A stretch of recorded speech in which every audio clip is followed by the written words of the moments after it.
안녕하세요. 대치동 델타수학 원장 장지은입니다. 누군가 저에게 수학을 잘하기 위해 무엇을 해야 하는지 물어본다면 저는 딱 한 가지 이야기할 것입니다. 지금까지 배운 것을 놓치지 않는 것. 두 글자로 줄이면 복습. 누구나 해야 하는 것을 알고 있지만 누구나 하기 힘든 것이 복습이죠. 복습이 힘든 이유는 세 가지입니다. 첫 번째, 한번 풀었던 문제를 또 풀자니 재미없습니다. 두 번째, 아무리 복습을 해도 공부했다는 것이 티나지 않습니다. 세 번째, 복습이 꼭 필요한 문제는요, 잘 풀지 못하는 어려운 문제가 대부분입니다. 어른들도 복습하기 힘든데 우리 아이들한테 복습해라 이야기해봤자 하지 않겠죠. 그렇다면 우리 아이들이 복습을 할 수밖에 없도록 장치를 만들어줘야 합니다. 1.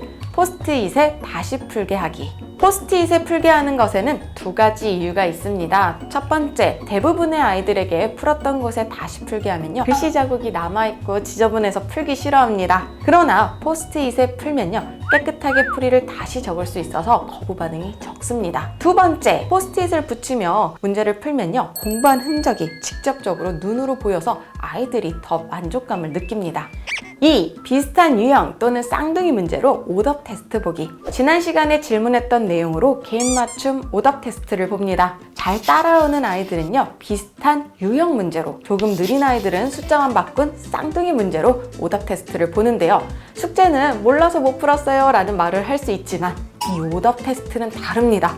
분명 이틀 전에 직접 풀었으니까요.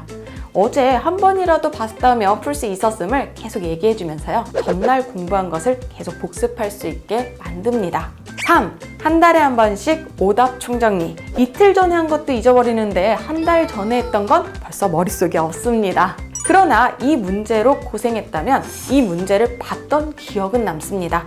그렇게 남아있는 작은 흔적에요, 또 한 번 그림을 그려주는 작업이 한 달 오답 총정리입니다. 한 달 동안 나왔던 오답들을 모두 모아 월말에 개인별 오답 모음집을 만들어서요, 풀리게 합니다. 물론 여기에서 못 푼 문제는 다시 한번 오답 정리를 한 후 오답 테스트를 또 보기 때문에 어려운 오답 문제들은 보통 한 5번 정도 풀게 됩니다. 4. 총정리 테스트로 1학기 과정 복습시키기. 저희 학원은 테스트가 통과가 되어야 다음 학기 진도를 나갈 수 있습니다. 총정리 테스트는 레벨 테스트 개념이 아닙니다. 한 학기 공부한 것을 뭉치는 작업을 총정리 테스트가 도와주는 것일 뿐입니다. 테스트를 잘 보고 못 보고를 떠나서 우리 아이들은 총정리 테스트를 준비를 하며 한 학기 과정을 꼭꼭 뭉치고 또 소화하게 됩니다. 5. 매 학기 끝날 때마다 2년 과정 복습시키기.